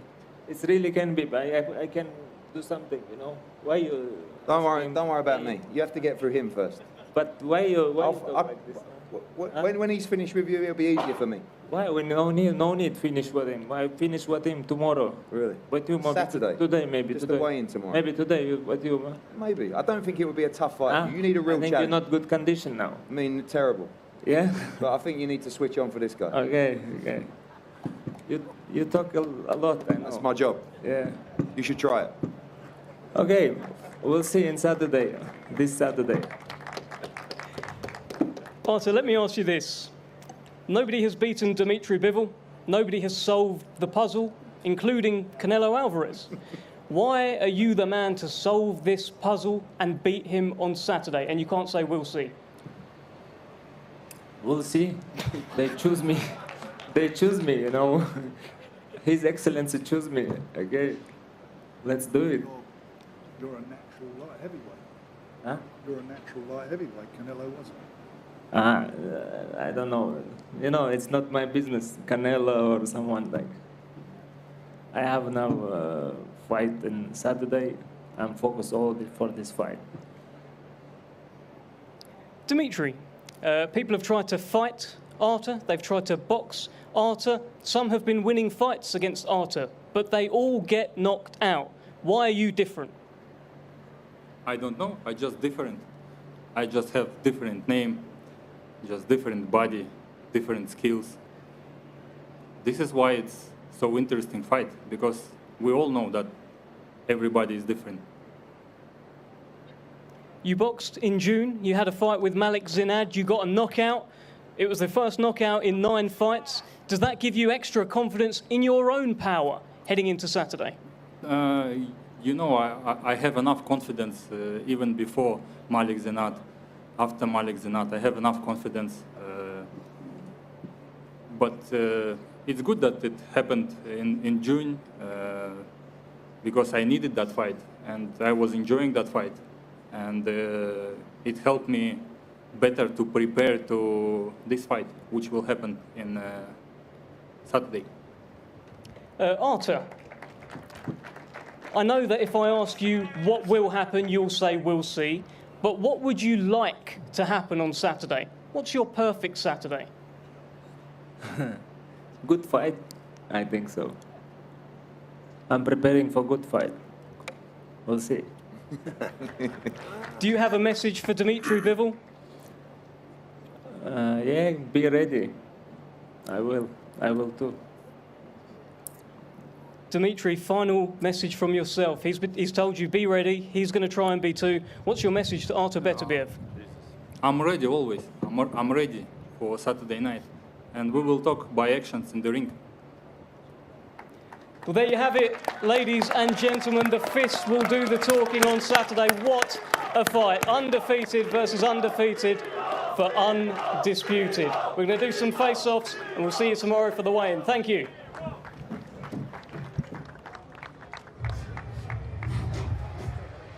Wow, got a little tasty. You know, Artur got a bit tasty there with Eddie Hearn, which I thought was interesting. Eddie doing what Eddie's going to do, right? Stir the pot a little bit. But both fighters now, you can see, are edgy, are tetchy, rightly so. A couple of days away from the big one. As you pointed out, Barry, look, they've got to make weight. They don't want to be here doing this, but it's part of what you've got to do. It's such an incredible spectacle that awaits us this Saturday. Yeah, we've said it time again, but you can't say it enough. This is a fight that will define the generation of light heavyweights, this generation of light heavyweights for sure. Stylistically, it's a good fight, even if it was at lower level. But certainly, no, at this level, no, that's just one of the great fights. And this fight, against Wardley, against Clark, which I was privileged to be sat ringside for, was a war. And I think it'll be, as you've been saying, Darren, round 13. Yeah, and it will be. I've absolutely no doubt about it. I like the little respect they show, shaking hands up there. But yeah, this catches fire straight away. Victorious? Big Fraser, the talking eraser to each other as well now. And Fabio Wardley. I think Fraser pointed out to Fabio, your nose, obviously, look, that's what sort of opened up early in that fight, and I don't know, it could open up again. I mean, he's been here close to us. It didn't affect him, did it? Because he doesn't get affected, does he? No, he doesn't get rattled. I tell you, I've been saying it for a long time. He is such a reactive fighter. He's the most reactive fighter since Nigel Benn. I keep saying that, I keep saying it again. I'm not saying he's as good as Nigel Benn, but I mean, when he's hurt, that's when he's almost the most dangerous. He fires, his instinct to fire back when he's tired, when he's hurt, like Ben used to do at his very, very best. And so he's a real hard man to beat. But Fraser Clark is technically very, very good, and he's shown now, and he knows that he can do that distance in a war of attrition. His Excellency Turki Al-Sheikh making his way on stage as well for this one. I spoke to him a few months ago and I said, look, what's the fight you want to see? And I reeled off AJ versus Ngannou, Fury, Usyk, and he said this one, Bivol, Beterbiev, just because it needed Riyadh season to happen, this one. The others could have happened anywhere in the world. This one had to be here. Both fighters are going to get paid well, rightly so, because we are talking about a battle to determine who is the best light heavyweight of this generation. Championship of the world. If you notice with Beterbiev, all the time in things like this, he's always muttering to himself. And I wonder whether that's some sort of like a prayer or something. Beterbiev, 20 fights, 20 victories, That's a great 20 fight. wins by knockout. Dmitry Bivol, 22 fights, 22 I'm just victories, appreciating the Rocky music in the background as well. Yeah, It can never be overplayed, Rocky music. No, and if any fight deserved just this got that tune, correction. it's this fight. Yeah, and he's picked a great fight, as you said there, Turki Al-Sheikh. And it proves he's a boxing fan. He lives and breathes this sport now. And he's picked a fantastic fight for us all. What a spectacle this is. Two of the greatest fighters out there today. Two of the greatest light heavyweights of all time. Bull versus Matador. Undefeated versus undefeated. For undisputed. What a fight we have. When did we get two top 10 pound for pound fighters fighting each other? Very, very rare in boxing history. Let's realise, and they're right, and they're either 5 and 6, 4 and 5, wherever you put them, but they're right next to each other, and that's what makes this just a recipe for an absolute spectacle. It's a good point you make. I mean, I was thinking about this, and I guess in recent times it's probably Canelo, Gennady Golovkin, the first one, right? Where you got two pound for pounders battling it out, and this is that, isn't it? Obviously, stylistically different, but this is that. But two pound for pounders. if we get a fight like that, the first one. Oh, mate. Oh, the first one would be sensational. Give me some of that, please. Please. I can see it. I mean, if we get that, then we have to see it a second time and a third time, and I'll take that all day. There he goes, Artur Beterbiev, the unified light heavyweight champion. Maybe a jump to cruiserweight after this, but he's got a job to do on Saturday. And who's going to bet against him going 21, 21, and 21? I wouldn't. I don't think many would, but this man here with his feet, with his speed, with his ring IQ, he'll have his own say about that. But he's got to hold his feet at some point. He's going to have to, at some point, Bivol, as beautifully skilled as he is, he's going to have to fight his way out of trouble. Because with Beterbiev, as you mentioned about earlier on about sitting on the ropes, you can't slip and slide and dip your way out of trouble with Beterbiev. You have to fight your way out. Now, Bivol did it against Canelo. Even though I'm picking him to win, again, I'm picking him to win. I'm picking all the reasons why he can't win. It's funny because you still say Canelo, and Canelo was like that undestructible force, wasn't he? But Beterbiev's 20 pounds bigger. He's the same, but just 20 pounds bigger. All right, I'm going to go down the line again. I've done this every day. I have to do it again. I'm going to do it tomorrow as well. Prediction. Yeah, I'm sticking with Bivol because of the reasons that I've spoken about since this fight was announced. But there has to be a but. And Barry said this, you've said it, we've all said it. There's so many reasons how Beterbiev. I don't like what you're doing there. You're giving yourself an out. You're giving yourself an out, Darren. Bivol. Bivol. That's the biggest asterisk I've ever seen in my life. It was like Bivol, but... Can I tell you after round 3, if it goes wrong? I know what you mean, though, because you know from the first couple of rounds, don't you, who's going to take this? But go on right now, Barry. I'm sticking with Bivol. I always stick with my first thought, and it's Bivol, but I'm not confident about it. Doing that. Here we go. I'm doing it back, and I'm Bivol. I'm going with Bivol. Okay, cool. I'm Bivol as well. Yeah. That means much, but it's a clean sweep. I here, can't believe you stayed throughout the week. Stay Bivol. All right, let's remind you of the fight card and what you can expect on Saturday. It really is something special. We'll kick things off with Marco Maric. He takes on Pablo Rosas. That's a lightweight fight. Mohamed Alakal, the young fighter from Saudi Arabia, and they based in Scotland. He takes on Jesus Gonzalez. Ben Whittaker versus Liam Cameron. They had words today, didn't they? They fight in a light heavyweight showdown. Then the first ever female fight on a Riyadh season card. Sky Nicholson takes on Raven Chapman. Chris Eubank Jr. takes on Camille Zaramata for the vacant IBO middleweight championship. Then it is the big boys. And one of the best big boys has to be Jai Opetaia. He takes on Jack Massey for the IBF Cruiserweight title. Fabio Wardley and Fraser Clark. Handshake there. There'll be no handshake, trust me, on Saturday when they throw at leather. They fight for the British heavyweight title. Then Artur Beterbiev takes on Dmitry Bivol for everything at 175 pounds. Wow. All right, all that takes place this Saturday. Remember, October 12th. October 19th is the return of the Predator, Francis Ngannou, in what he does best, MMA. He takes on the giant, even bigger than him, Renan Ferreira. I can remember the first time I ever asked him about his life. And I'll never forget, he's like, it's a long story. Parce qu'il a été un enfant brave. De comprendre que cette personne a traversé le désert, traversé la mer, et arrivé à un saut, c'est déjà une victoire. I've seen Francis now. You know, I've seen him in Saudi boxing Tyson Fury. You hear his story and you're like, man, this is unbelievable. But then when you're standing in the hut where he grew up, you know, you're just like, how did someone from this area of the world make it all the way to the grandest stage? When you're standing there, it's just hard not to think about how far away those 2 points are. C'est dans ce décor que la personne que je suis aujourd'hui a été forgée.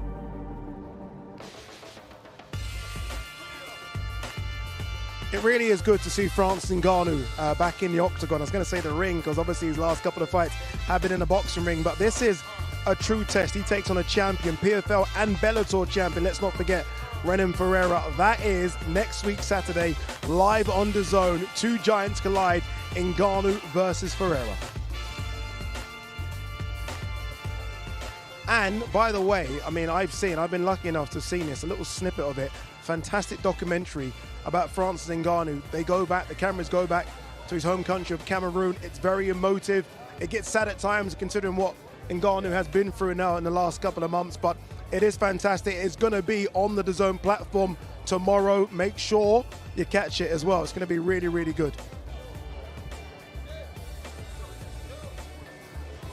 All right, before that though, obviously, we do have the light heavyweight showdown, which is going to be incredible as well. Make sure you tune in. The weigh-ins are tomorrow, and then they throw hands on Saturday. I can't wait. Honestly, I can't wait. It's going to be sensational. 2 more sleeves.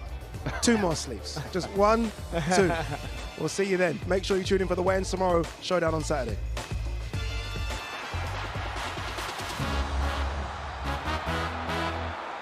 Everything about this event spells big time and the potential impact on both sports, boxing and mixed martial arts. It's that first punch that lands, dictates who's going to win. Who is the baddest man on the planet? Unbelievable scenes. Greatest fight card, I would say, in the history of the sport. This has been a light bulb moment. 10 boxers from the top 15. That's extraordinary. Atmosphere building here in the Kingdom Arena. This one should be a thriller here in Saudi Arabia. Carlos Alcaraz. The city at a standstill. At a sold-out Kingdom Arena, the fans hold their breath for a glimpse of their heroes. In this competition, no one have the golden ball. The next competition, we will double it for 1 million. Anthony Joshua, Francis Ngannou. It's Godzilla against King Kong. Yes, it's a perfect matchup for a great fight. It is lights out! Anthony Joshua! When I've got through with the rabbit, then we go down for AJ. Here we are, back in the Kingdom, Riyadh, Saudi Arabia for the big one. It is the undisputed heavyweight title fight. Once you win the Olympic gold, that's one gold that you've won. Now it's time for the undisputed. It's just another step. What Usyk has done there is incredible. He will go down as one of the greatest of all times. We're back in Riyadh, Saudi Arabia. It is the home of big-time boxing. We're ripping up the traditional boxing script. And we're doing something different, promoter versus promoter. This is our first Riyadh season event international. Your first one in America, in LA. The crowd like it. Are we coming back? Yeah, of course. Yeah, of course. The highest attendance ever for a British boxing event. Are you not entertained? Are you not entertained? One more time, do a good fight, yes? People! Go!